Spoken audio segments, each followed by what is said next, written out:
পৌষ মাস তো প্রায় শেষের দিকে, আর পৌষ পার্বণে গ্রামের বাড়িতে পিঠে হবে না এটা ভাবাই যায় না। তাই আজ বাড়িতে সবাই মিলে উদ্যোগ লাগালো যে পিঠে খাওয়া হোক। তাই একে একে দেখুন নারকলগুলি কুড়িয়ে নিলাম। এখানে 2-3টে নারকল আমরা কুড়িয়ে নিয়েছি। এখন নারকলগুলি গুড় দিয়ে ভাজার জন্য উনানের ওপরে দিয়ে দেব।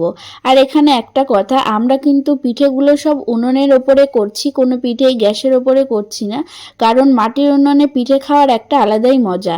আর এই দেখুন এখানে চালের গুঁড়োটা গরম জল দিয়ে একটুখানি মেখে নিচ্ছি। নুন দেওয়া আছে এর মধ্যে যাতে পিঠেটা বানানো যায়। এটা দিয়ে পুলি পিঠে হবে, সেজন্যই চালের গুঁড়োটাকে ভালোভাবেই মেখে নেওয়া হচ্ছে। দেখুন চালের গুঁড়োটাকে মেখে নেওয়া হয়েছে। এবার দেখুন আমরা সেই কোড়ানো নারকেলটা যে জাল দিচ্ছিলাম সেটার ওপরে একটুখানি করে এবার গুড় দিয়ে দেব। গুড় দিয়ে ভালো করে এবার একটা পুর তৈরি করব। খুব ভালো করে গুড় দিয়ে জাল দিতে হবে যতক্ষণ না এটা শক্ত হয়ে যায়। দেখুন মা বসে বসে পুলি পিঠে বানাচ্ছে।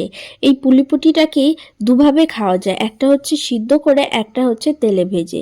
তাই আমরা আজকে ভেবেছি দুভাবেই এই পুলি পিঠে খাবো। দেখুন কি সুন্দরভাবে হাতে করে মা পুলি পিঠে বানাচ্ছে। এই পিঠে বানাতে গিয়ে কিন্তু আমি পারিনি, কারণ আমার পিঠেটা ফেটে যাচ্ছিল। আর যারা কিন্তু ভালো পারে না তাদের দ্বারা এটা হবে না, কারণ পিঠেটা ফেটে যাওয়ার সম্ভাবনা থাকে। আর যে নারকেলের পুরটা তৈরি করেছিলাম সেটা দিয়ে দেখুন এখন পুর ভরা হচ্ছে পুলি পিঠের মধ্যে।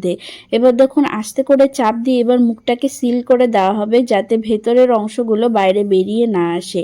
দেখুন কিভাবে সুন্দরভাবে এটা বানানো হচ্ছে। এবার দেখুন মুখটাকে মুড়িয়ে দেওয়া হবে যাতে এটা ভালো করে পুরো একদম বন্ধ হয়ে যায়, বদ্ধ ঘরে থাকে। এবার দেখুন কুলি পিঠাকে আমরা কিন্তু পাটিসাপটা পিঠে বানানোর জন্য এখানে ব্যাটারটা তৈরি করে নেওয়া হয়েছে। এই ব্যাটারের মধ্যে কিন্তু দুধ, চালের গুঁড়ো, একটু নুন সব দিয়ে কিন্তু দেওয়া হয়েছে। এবার দেখুন কড়াইতে দিয়ে দেওয়া হলো। আর এবার কড়াইটাকে ঘুরিয়ে নেওয়া হবে যাতে ব্যাটারটা সব দিকে ইকুয়ালি ছড়িয়ে পড়ে, না হলে পিঠেটা আবার বড় হবে না, আর না হলে পিঠেটা মোটা হয়ে যাবে। সেজন্যই সব দিকে ঠিকভাবে বসানোর জন্য পিঠেটাকে মুড়িয়ে নেওয়া হচ্ছে।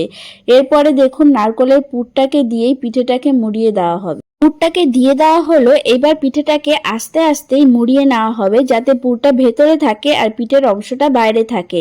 দেখুন কি সুন্দর করে আস্তে আস্তে সব তুলেই পিঠেটাকে মুড়িয়ে দেওয়া হবে। এরপরেই দেখুন আমাদের পাটিসাপটা পিঠে একেবারেই তৈরি হয়ে গেছে। এটা খেতে কিন্তু খুব দারুণ হয়েছে। আর এবার দেখুন পুলি পিঠেটাকে আমরা ভেজে নিয়েছি তেলে। আমি আগেই বলেছি দুভাবে তৈরি করা যায়। এবার দেখুন আমরা তেলে ভেজে নিয়েছি, এটাও খেতে কিন্তু খুব দারুণ হয়েছে। আপনারা কারা কারা পিঠে পার্বণ পালন করলেন আমায় কিন্তু অবশ্যই কমেন্ট